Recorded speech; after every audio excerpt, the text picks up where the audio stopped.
return to Isla Sorna. In the previous episode, we saw the finalization of the worker village compound, with the creation of the aviary. So much has happened in the last few years since Dr. Henry Wu began the Black Site project. As such, it is easy to forget the progress that has been made. So we will be giving a tour of the Isla Sorna Black Site. Arriving via helicopter, workers arrive at the main research compound. Going down the left path, we are greeted with the site of the ranger station.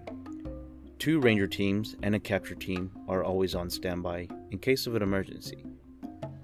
Right next to the ranger station is a staff center, where workers can rest during their breaks.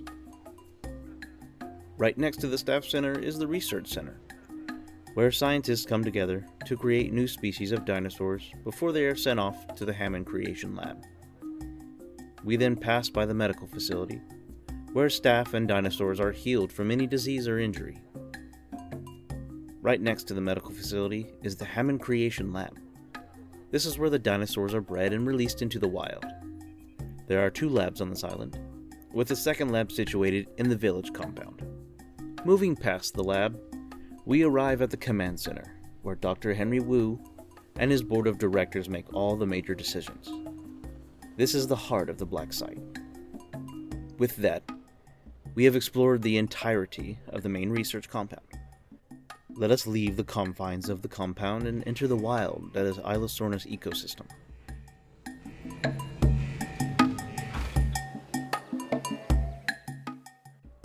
The first species we come across is the Parasaurolophus, the oldest species on the island. You can easily distinguish between males and females. The male parasaurs have brightly colored necks, but the females don't. The following species we encounter is the Corythosaurus, another hadrosaurid species that is somewhat related to the Parasaurolophus. Just like the parasaurs, you can tell the difference between male and female cories by their skin coloring. Male cories are more brightly colored with a yellow hue, while females have a more muted coloring, such as grays and blues.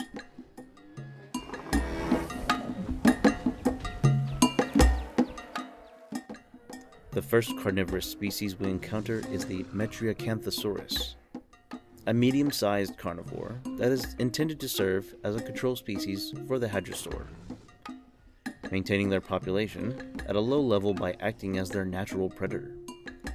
The 3 species rely on each other, creating a balanced ecosystem. Moving away from the area outside the research compound, we travel down the path until we come across the open fields. Home to the greatest of the herbivores, the leaders of the herd are one of the largest species on the island, the Brachiosaurs. Their bellowing cries and large size make them easy to spot. Another sauropod that exists with the great herd is the Mamenchiasaurus. They can be distinguished from Brachiosaurs by their more slender build and thinner necks. Their bright colors make them very much identifiable and distinct from their cousins. Another member of the great herd is the Triceratops. This genus of trikes is much more closely related to their ancient counterparts than their cousins on Nublar. They have much more angular faces and are of many shades of green. Another member of the great herd is the Stegosaurus. They provide excellent offensive protection for the herd in case of danger. On the opposite end of the spectrum, we have the Ankylosaurus. They were the living tanks of their time, and that trait has endured even after their resurrection. The clubs on the end of their tail also provide great offensive power.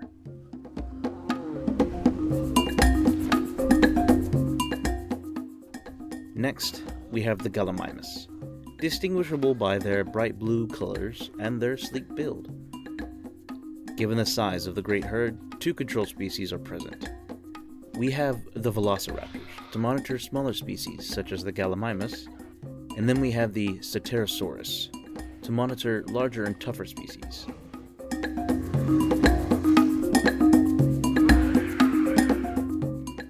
The great herd rules over the open fields, while their predators are tagging along for the ride. Everything here does its best to mimic a real ecosystem one might find in the wild over 100 million years ago. Now we move on to our final destination, the worker village compound and aviary.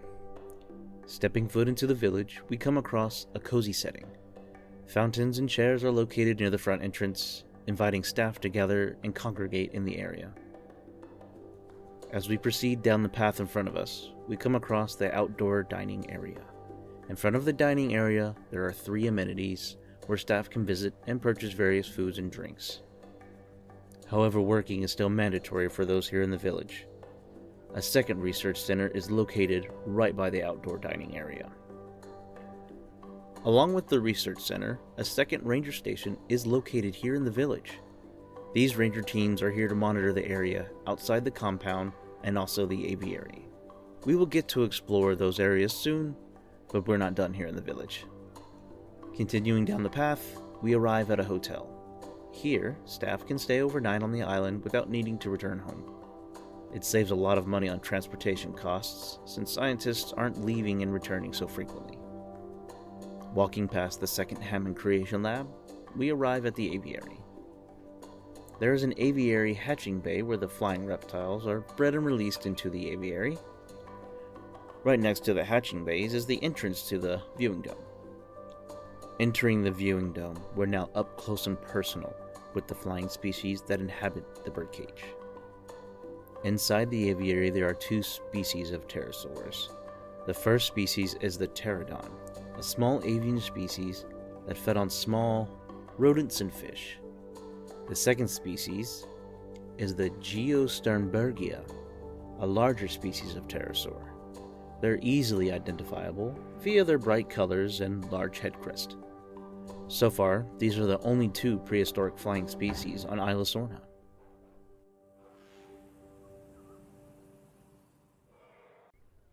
Now that we had finished exploring the aviary, we move on to the final part of our tour. We exit the confines of the village or compound and find ourselves back in the wild. The first creatures we come across outside the compound are Buck and Doe, a Tyrannosaurus rex couple. Both of them are seen sleeping by a small lake, bathing in the sunlight. Buck is the first to awaken. Doe wakes up shortly after him.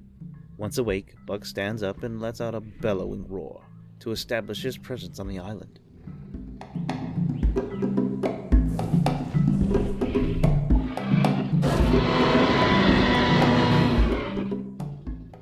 His roar can be heard even on the far side of the coast where the main research compound is located. Despite being apex predators in their own right, the Tyrannosaurus couple is not the dominant species on Isla Sorna. That title goes to the largest predator on the island, the Spinosaurus. Would you be surprised to hear that the Spino is in control of species for the Tyrannosaurus? Given how expensive it is just to make a Spinosaurus, only one member of the species exists on the entirety of the island. With that, we have seen all that there is on Isla Sorna.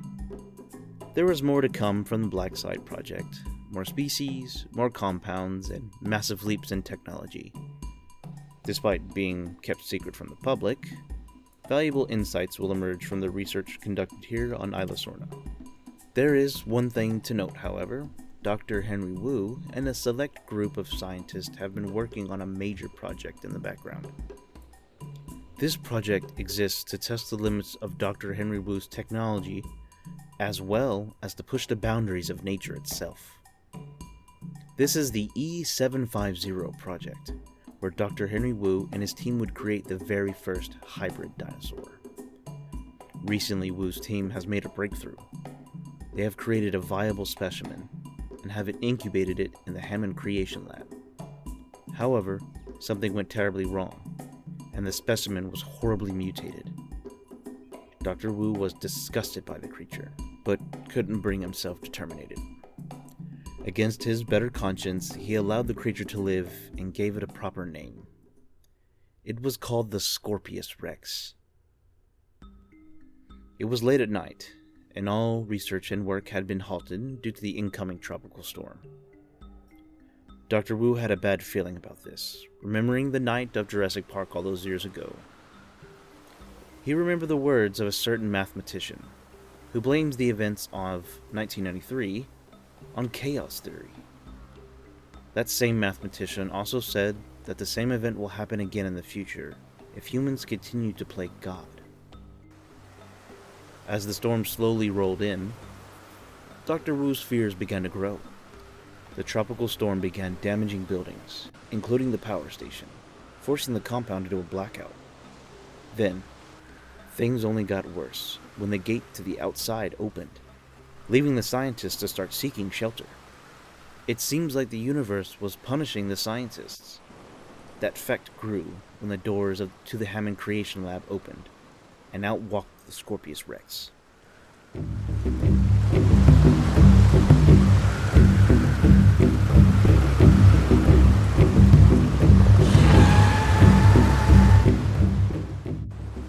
The Scorpius Rex then wandered into the compound, searching for prey to satisfy its insatiable appetite.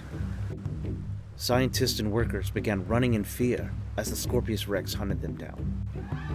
Their screams could be heard from over a mile away.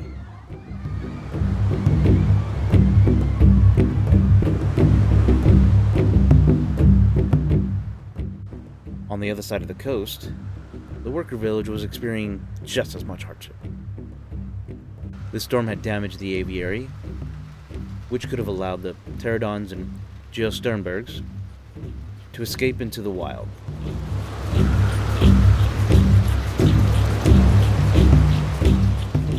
The storm had also damaged the gate to the compound and was now open. The Spinosaurus, feeling hungry for humans, had wandered inside the compound and began feasting on any person it could find.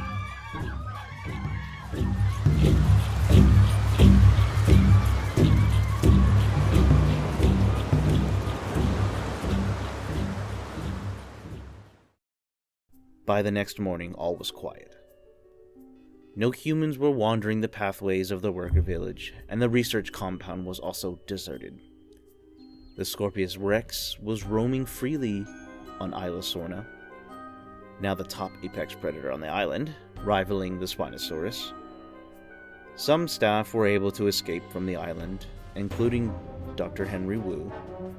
However, it wouldn't be long until word would get out about the existence of the island's dinosaur ecosystem, including the existence of the Scorpius Rex. The United Nations considered bombing the island to remove the dinosaurs, but one man came to the dinosaurs' defense: John Hammond. Hammond fought for the freedom of the dinosaur species, stating that Isla Sorna was now home to a thriving ecosystem. As long as no humans set foot on the island, the dinosaurs were of no threat. The UN decided not to cause the second extinction of dinosaurs. Saving the dinosaurs on Isla Sorna would be John Hammond's last act before passing away. Isla Sorna was now declared a nature preserve. While Isla Nublar's fate had yet to be decided, for the foreseeable future, Isla Sorna would be one of the last remaining homes for the dinosaurs. They were meant to live freely, not in cages or on display in zoos. This was their home, and nobody should disturb them. After all, they're just animals, living on pure instinct.